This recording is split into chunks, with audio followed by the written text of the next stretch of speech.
Hi, my name is Alethea Allarey, and I'd like to introduce myself to the rest of the oral communications class here at University of Laverne.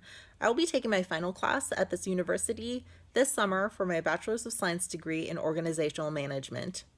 I work for a large children's entertainment company in the customer support department where we handle feedback for our digital products. It's usually in written communication, but I do have to use oral communication a lot with my coworkers and outside of work. I'm married and I live in Los Angeles with my husband and 2 cats. When I was younger, I would have described myself as very shy, but now that I'm older, I would describe myself as an ambivert. That's someone who has both extrovert and introvert tendencies. When I was a child, I really preferred to be by myself, reading a book, watching TV, or playing video games with my brother and sister. I still like those things, but I also now know how to get along with other people.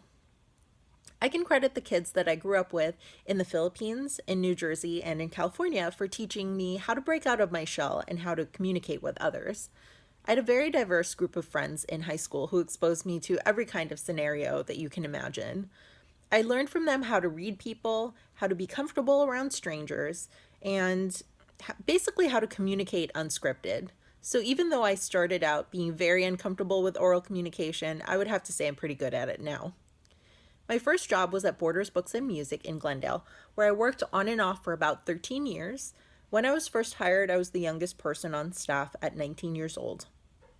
I had to learn how to communicate with people on so many different modes, such as being a coworker, selling a service or a product, answering phones, ringing people up at the cash registers, hosting events, making announcements. I had to do everything except sell coffee. I had to learn to talk people who might be angry and yelling, whether or not their reason for yelling was legitimate or whether or not I had any way of making them stop or making things better. Later on, I also worked for various skincare companies where I learned how to sell things and cultivate personal relationships with clients. I think that aside from being prepared and knowledgeable, that paying attention and being a good listener are essential to being a good oral communicator. This reminds me of my first interview outside of the bookstore, which was for the Body Shop. I was 21 years old. The manager, Gigi, gave me a bottle of shampoo and 2 minutes to read the label, and I basically had to role play selling her the product in order to get the job. But earlier during the interview, she had actually spelled out for me exactly what she was looking for. Someone who can speak easily, be friendly and welcoming, but someone who is also a persuasive seller. So she basically gave me a rubric for acing the interview. I got the job and worked there for about a year until I was hired by another company for my very first management position. That was 16 years ago. Over the years, oral communication has helped me at work and at school, and it has also helped me in my personal life.